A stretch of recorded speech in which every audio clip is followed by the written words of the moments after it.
Hello बच्चों, मैं अविनाश आपका केमिस्ट्री टीचर। तो बच्चों, आज की जो वीडियो है वो स्पेशली 10th क्लास के बच्चों के लिए है। 10th क्लास में केमिस्ट्री में चैप्टर 4 है आपका कार्बन एंड इट्स कंपाउंड। तो आज की जो क्लास होगी आपकी बच्चों, वो कार्बन एंड इट्स कंपाउंड की क्लास होगी। बहुत अच्छे से समझिएगा, बहुत अच्छे से वीडियो को देखिएगा। और एक चीज, वीडियो को हमेशा पूरा देखिएगा तो आपको सारे कंसेप्ट आपके अच्छे से क्लियर हो जाएंगे। तो बच्चों, स्टार्ट करते हैं हम chapter 4 carbon and its compound. Carbon and its compound. तो ये देखो बच्चों, ये आपका चैप्टर है 4 carbon and its compound, class 10th। ठीक। अब इस चैप्टर का बच्चों एक और नाम होता है, इन शॉर्ट हम इसको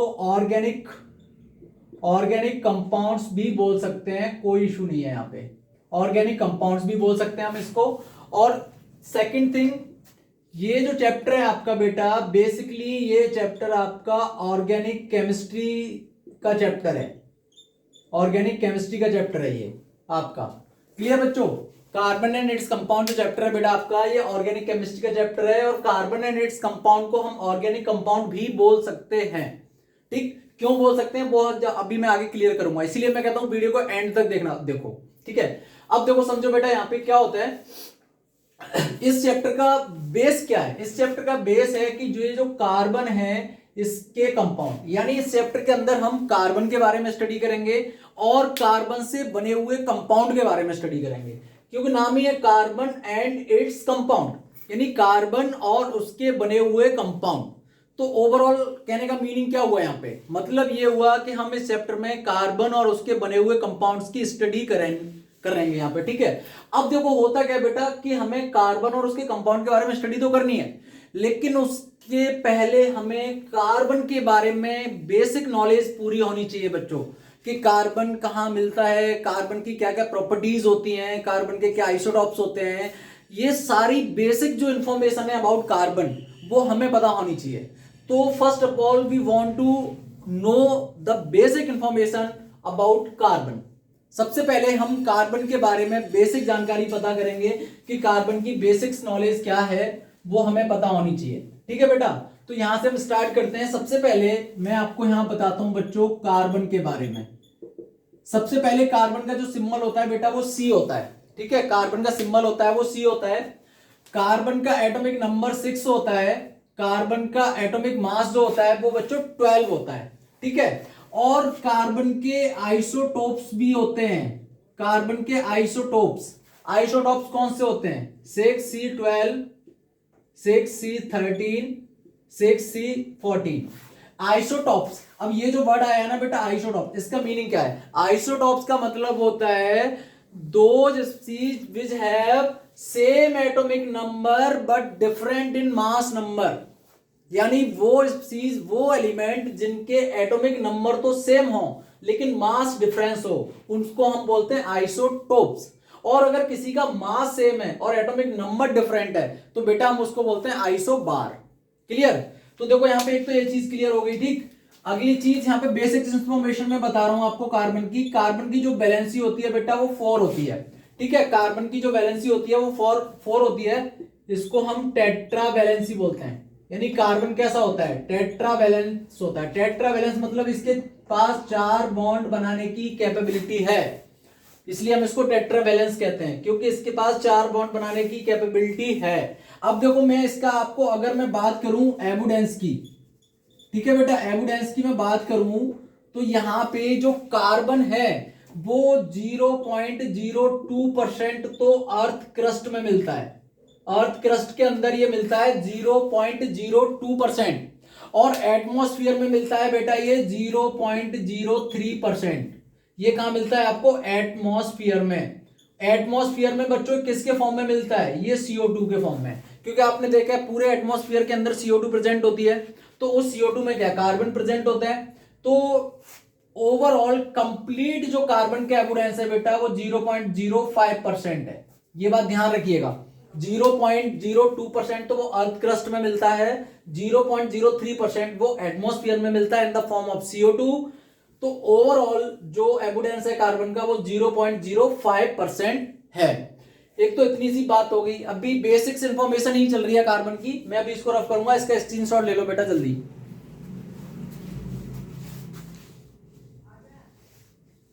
ले लिया? ओके बेटा, वेरी गुड। अब देखो आगे और क्या क्या इसमें बेसिक इंफॉर्मेशन है कार्बन की। अब देखो हम बात करते हैं यहां पे occurrence, occurrence, occurrence of carbon. Carbon का अक्रेंस क्या होता है? तो बेसिकली बेटा मैं आपको बताऊं, कार्बन जो है वो दो स्टेट में आपको मिलता है। एक तो आपको मिलता है फ्री स्टेट में और एक आपको मिलता है कार्बन कंबाइंड स्टेट में। अक्रेंस कार्बन का है वो दो तरह से होता है बेटा। एक तो होता है आपका फ्री स्टेट में, एक होता है आपका कंबाइंड स्टेट में। ठीक है, फ्री स्टेट का मतलब जैसे डायमंड, डायमंड, ग्रेफाइट, ये फ्री स्टेट में आते हैं। कंबाइंड स्टेट का मीनिंग बच्चों यहां पे है जैसे CO2, CaCO3, ठीक है ये। अब देखो यहां पे ये जो कार्बन है, जैसे हम इसकी बात करें कैल्शियम कार्बोनेट CaCO3, तो इसमें देखो कैल्शियम भी है, ऑक्सीजन भी है और कार्बन भी है, तो मतलब वो मिक्स है सबके साथ, तो इसको हम बोलते हैं कंबाइंड स्टेट। अब जैसे यहाँ पे ऑक्सीजन भी है और कार्बन भी है, तो ऑक्सीजन के साथ मिक्स है कार्बन, तो इसलिए हम इस स्टेट को बोलते हैं कंबाइंड स्टेट। यहां पे क्या है कि डायमंड, डायमंड, ग्रेफाइट, ये सब फ्री है, ये किसी के साथ कंबाइंड नहीं है, इसलिए हम इसको बोलते हैं फ्री स्टेट। तो बेसिकली जो कार्बन का अक्रेंस होता है बच्चों वो दो तरह से होता है। एक होता है आपका फ्री स्टेट, एक होता है आपका कंबाइंड स्टेट, दो तरह से होता है। ठीक है, इसका भी एक बार स्क्रीनशॉट ले लो, उसके बाद नेक्स्ट टॉपिक क्लियर करते हैं जल्दी से। ओके बेटा, अब देखो बच्चों, अब मोस्ट इंपोर्टेंट चीज आपकी स्टार्ट होती है यहां पे, मोस्ट एंड मोस्ट इंपोर्टेंट, और वो होता है बच्चों आपका एलोट्रॉप्स, एलोट्रॉप्स ऑफ कार्बन। ये मोस्ट इंपोर्टेंट चीज है बेटा आपकी, ध्यान रखिएगा इसको।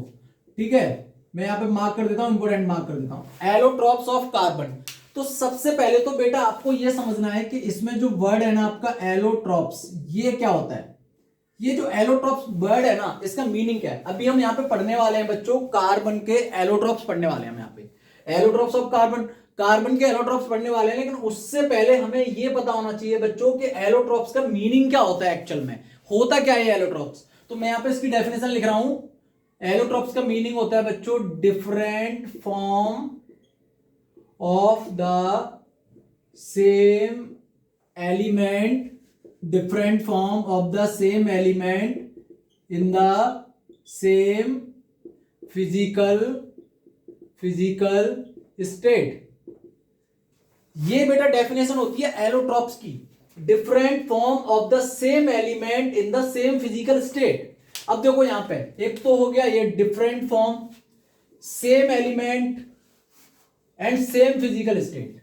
यानी इसका मीनिंग क्या हुआ, इसका मीनिंग ये हुआ कि एलोट्रॉप्स किसी भी एलिमेंट की वो फॉर्म होती है जिसमें वो एलिमेंट भी सेम होता है, उसकी फिजिकल स्टेट भी सेम होती है, लेकिन उसकी फॉर्म्स अलग अलग हो जाती हैं। उस फिनोमेना को बच्चों हम बोलते हैं एलोट्रॉप। ठीक है, अब देखो यहां पे हम बात किसकी करने वाले हैं बच्चों, बात हम कार्बन की करने वाले हैं।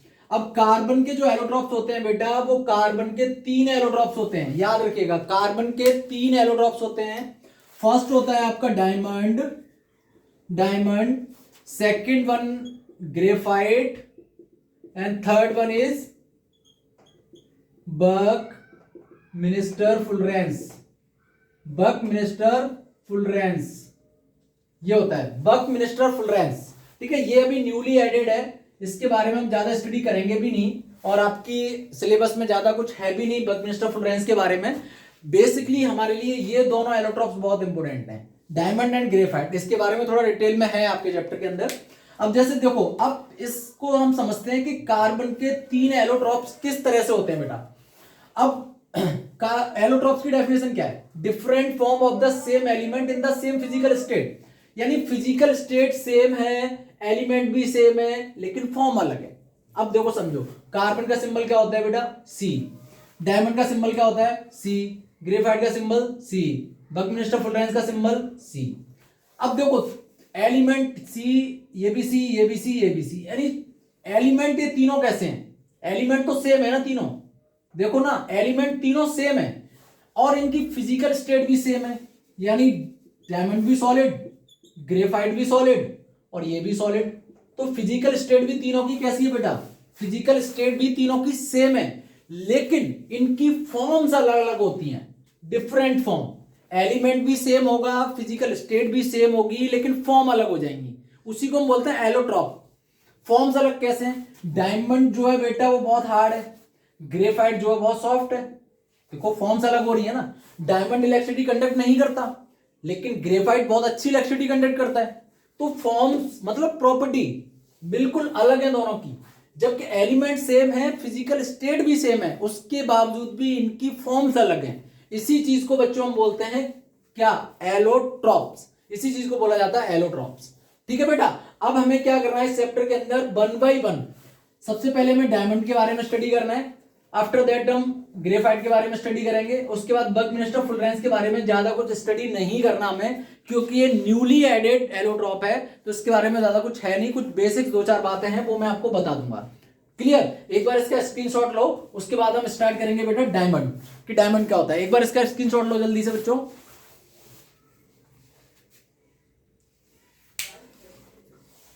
ओके अब यहां से आपका मेन एलोट्रॉप्स को हम डिफाइन करेंगे। तो हमारा फर्स्ट जो एलोट्रॉप है बेटा वो कौन सा है, हमारा फर्स्ट जो एलोट्रॉप है बच्चों वो है आपका डायमंड। ठीक, तो अब जो स्टडी करेंगे वो हम डायमंड के बारे में स्टडी करेंगे। सबसे पहले तो ये जानते हैं कि डायमंड को डिफाइन कैसे करते हैं हम, डायमंड क्या होता है। ठीक है, तो देखो डायमंड जो है मैं यहां पर लिख देता हूं, diamond is a colourless, diamond is a colourless transparent, diamond is a colourless transparent. ठीक है, diamond is a colourless transparent substance having extraordinary brilliance, transparent substance having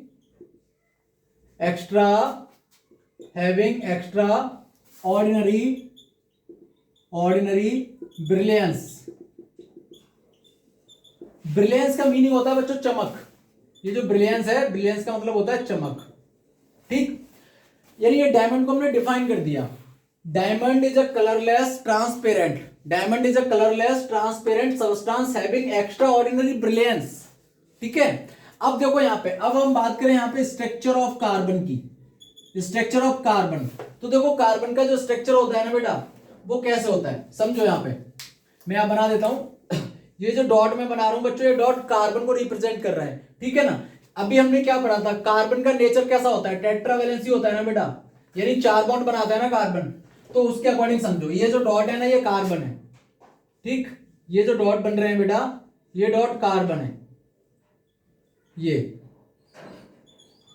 अब ये जो अब जैसे ये कार्बन है, अब इसके 4 बॉन्ड दिख रहे हैं आपको, अब ये कार्बन है तो ये भी 4 बॉन्ड बना रहा होगा, इसके कार्बन भी 4 बॉन्ड बना रहे होंगे, इसके कार्बन भी 4 बॉन्ड बना रहे होंगे। ये देखो अब यहां पे क्या होगा कि यहां पे जो कार्बन होंगे ये भी तो 4-4 बॉन्ड बना रहे होंगे, ये सारे कार्बन 4 बॉन्ड बना रहे होंगे।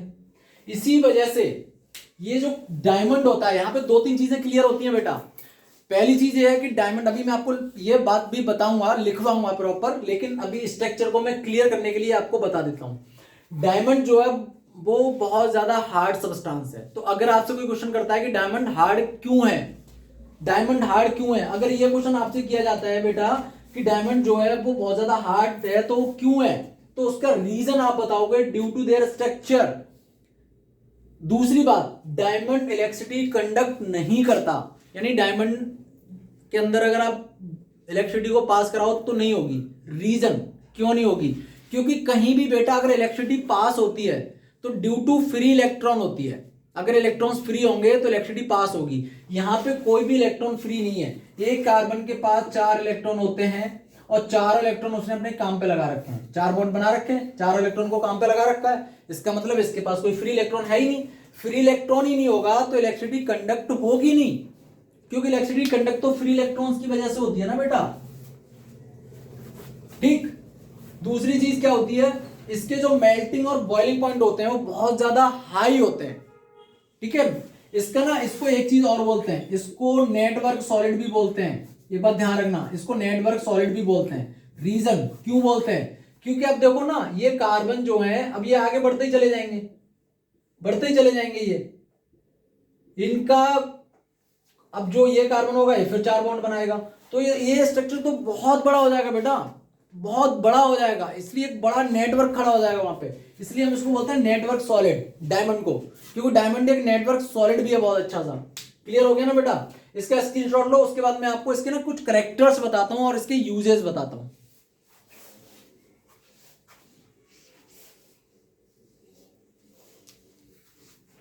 ओके चलो, अब बच्चों मैं आपको बताता हूं इसके यूजेस, कि इसके यूजेस क्या होते हैं।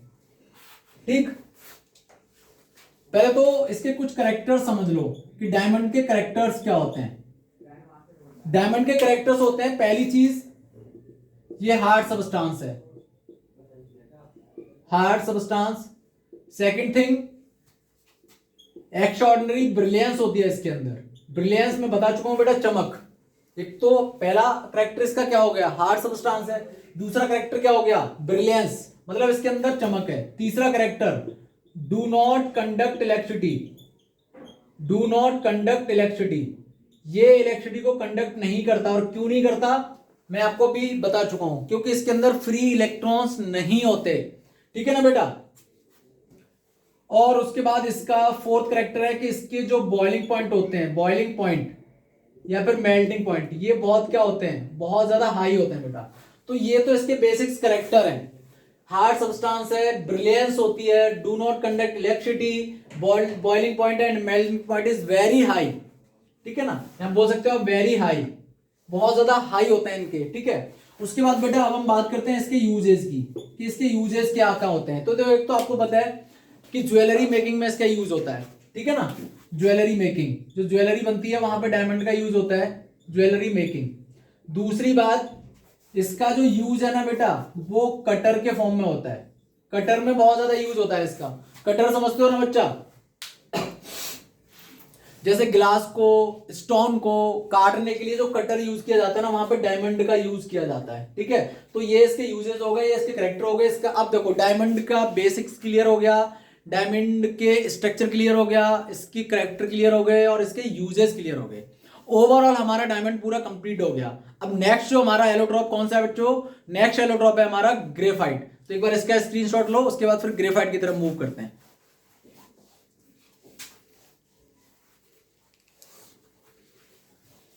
चलो, अब दूसरा जो बच्चों हमारा एलोट्रॉप है वो है बेटा आपका ग्रेफाइट। तो अब हम बात करेंगे यहां पे ग्रेफाइट की। ग्रेफाइट, अब देखो पहले तो अगर देखो ग्रेफाइट है क्या, सबसे पहले मैं यहां पे एक्सप्लेन कर देता हूं। It is grace black colour, it is grace black colour substance, it is a grace black colour substance. और इसका नेचर पता है कैसा होता है, ओपेक नेचर का होता है, ओपेक। जैसे डायमंड कैसा था, डायमंड था बच्चों ट्रांसपेरेंट, डायमंड ट्रांसपेरेंट था, लेकिन ग्रेफाइट कैसा होता है, ओपेक नेचर का। और ये कैसे कलर का होता है, grace black, grace black colour substance, और इसका नेचर होता है ओपेक। ठीक है बेटा, अब मैं आपको बताता हूं इसका स्ट्रक्चर, इसका स्ट्रक्चर। अब देखो, डायमंड के स्ट्रक्चर में और ग्रेफाइट के स्ट्रक्चर में डिफरेंट क्या है, समझो उस चीज को। ठीक,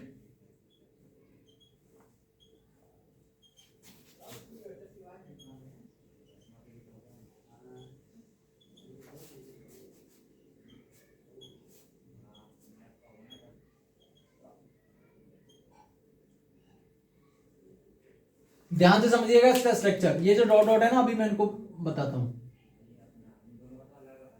देखो, अभी आपको यहां समझ में आएगा इसके स्ट्रक्चर का मतलब। ये देखो, ठीक,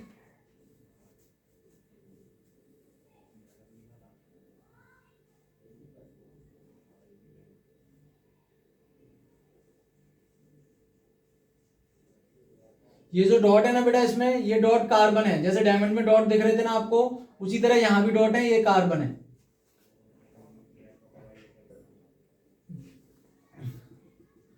ये देखो, ये आपका यहाँ पे क्या है, सीट लाइक स्ट्रक्चर है। ग्रेफाइट का स्ट्रक्चर कैसा होता है बच्चों, ग्रेफाइट का स्ट्रक्चर होता है सीट लाइक स्ट्रक्चर। अब ये जो डॉट दिखाई दे रहा है ना बेटा आपको, ये जो डॉट है ये कार्बन है। अब जरा देखो कि डायमंड का जो स्ट्रक्चर था, मैं एक बार रिकॉल कर देता हूं डायमंड का स्ट्रक्चर कुछ इस तरह से बन रहा था। ध्यान से देखो, इसको इस तरह से बन रहा था, ठीक है ना। अब ये जो कार्बन है ये फिर 3-3 बॉन्ड बना रहे थे अपने, 4 बॉन्ड सबके बन रहे थे, एक तो बन ही रहा है पहले से, 3 और बन गए इनके, तो 4 हो गए। अब देखो ये स्ट्रक्चर डायमंड का था, मैंने यहाँ पे आपको कंपैरिजन करने के लिए बता दिया है। अब देखो यहाँ पे इसके ऑपोजिट, पहली बात तो है कि ग्रेफाइट सॉफ्ट क्यों होती है, उसका रीजन है स्ट्रक्चर, क्योंकि इसका स्ट्रक्चर कैसा होता है, इसका स्ट्रक्चर होता है seat like structure. Diamond hard क्यों होता है, क्योंकि इसका स्ट्रक्चर है नेटवर्क, ठीक है, और यह सीट लाइक। दूसरी चीज, डायमंड इलेक्ट्रिसिटी कंडक्ट नहीं करता, जबकि graphite is a good conductor of electricity. Graphite बहुत अच्छे से इलेक्ट्रिसिटी कंडक्ट करती है। रीजन, क्योंकि इसके पास फ्री इलेक्ट्रॉन्स हैं बच्चों। अब जैसे ये कार्बन है तो इस कार्बन के कितने बॉन्ड बन रहे हैं, 1 और 1 2, इसका मतलब कार्बन के पास टोटल इलेक्ट्रॉन कितने होते हैं, 4 इलेक्ट्रॉन होते हैं ना आउटरमोस्ट शेल में। अभी मैंने बताया ना बैलेंसी 4 होती है कार्बन की, तो इसने 1 इलेक्ट्रॉन काम पे लगा दिया, दूसरा लगा दिया, 2 इलेक्ट्रॉन तो फ्री है ना इसके पास। तो ये फ्री इलेक्ट्रॉन्स की वजह से इलेक्ट्रिसिटी कंडक्ट करेगा, क्योंकि कोई भी चीज इलेक्ट्रिसिटी कंडक्ट कब करती है, due to free electrons, ions की वजह से इलेक्ट्रिसिटी कंडक्ट करती है। अब देखो इसको 1-2 कार्बन ही है जो 4 बॉन्ड बना रहा है, अदरवाइज किसी के भी 4 बॉन्ड नहीं बन रहे, यानी इस हर कार्बन के पास, इसके पास क्या है, फ्री इलेक्ट्रॉन है, इसीलिए इलेक्ट्रिसिटी कंडक्ट कर रहा है। और उसके बाद ये सॉफ्ट क्यों है, क्योंकि सीट लाइक स्ट्रक्चर है। अब ये सीट आपको अलग दिखाई दे रही है, ये सीट आपको अलग दिखाई दे रही है, बीच में से आराम से टूट जाएगा, कोई दिक्कत नहीं है। लेकिन डायमंड नहीं हो सकता, डायमंड के तो हर कार्बन के 4 बॉन्ड बन रहे हैं, इसलिए बहुत बड़ा नेटवर्क सॉलिड है, इसलिए हार्ड सब्सटेंस है बेटा। This is the main difference between graphite and carbon. Clear हो गया ना बेटा, तो एक बार इसका स्क्रीनशॉट ले लो जल्दी से।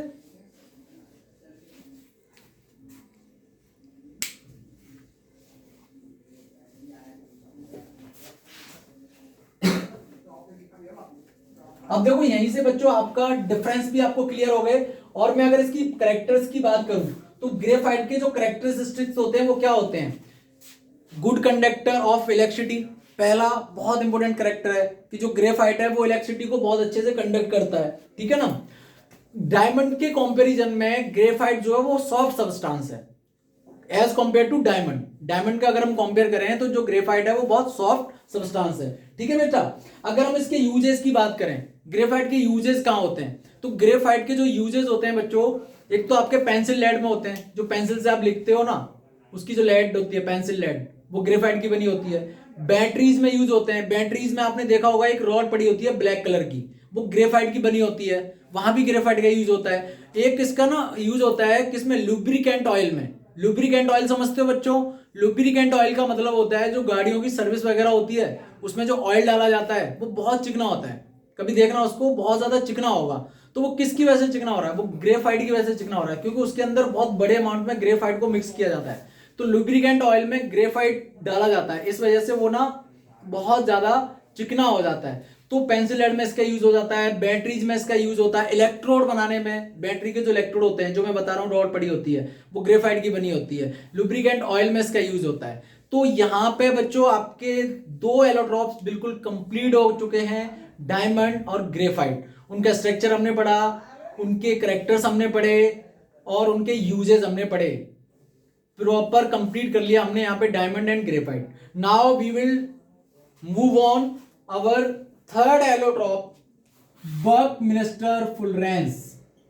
हालांकि मैं आपको बता चुका हूं इसके बारे में, ज्यादा कुछ हमें पढ़ना नहीं है बच्चों, क्योंकि ऑलरेडी ये अभी न्यूली एडेड है, तो ज्यादा कुछ है नहीं इसके बारे में। लेकिन मैं यहाँ पे ना बेसिक्स इंफॉर्मेशन आपको दे सकता हूं यहाँ पे।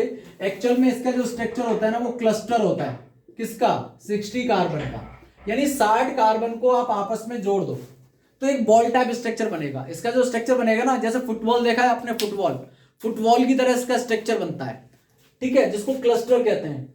कितने कार्बन का, 60 कार्बन का एक क्लस्टर बनता है, ठीक है, वो बिल्कुल फुटबॉल की तरह बन जाता है, वो होता है आपका बकमिंस्टर फुलरेंस। और ज्यादा इसके बारे में कुछ है नहीं, ठीक है। और बेसिक चीज बता दूं, ना तो ये सॉफ्ट है और ना ही ये हार्ड है, ठीक है, ना तो ये सॉफ्ट है ना ही ये हार्ड है, ठीक है। और दूसरी बात ये है कि ये रूम टेम्परेचर पे, ठीक है, it is a dark colour हो जाता है इसका, डार्क सॉलिड कह सकते हैं हम, dark solid at a room temperature, ऐसे कह सकते हैं हम, कोई दिक्कत नहीं है यहाँ पर, ठीक है। तो इतना ही कुछ है, ज्यादा कुछ है नहीं बकमिस्टर फुलरेंस के बारे में, ठीक है बेटा। तो यहाँ पे आपका कार्बन के इस चैप्टर के अंदर बच्चों हमने कार्बन के बेसिक्स कर लिए, कार्बन क्या है उसका बेसिक्स पूरा कर लिया आज की वीडियो में। आज इस वीडियो को मैं यहीं बाइंड अप कर रहा हूं, एक बार मैं रिकॉल कर देता हूं क्या क्या टॉपिक हमने किए। कार्बन का बेसिक इंट्रोडक्शन हमने पूरा कर लिया, कार्बन के एलोट्रॉप्स हमने कर लिए तीनों, जिसके अंदर हमने डायमंड को पढ़ लिया, ग्रेफाइट को पढ़ लिया और बकमिस्टर फुलरेंस को भी पढ़ लिया, ठीक है। और नेक्स्ट वीडियो में बच्चों मैं आपको स्टार्ट कराऊंगा ऑर्गेनिक कंपाउंड, क्लियर। तब तक के लिए बाय बाय बच्चों, टेक केयर, बी हैप्पी।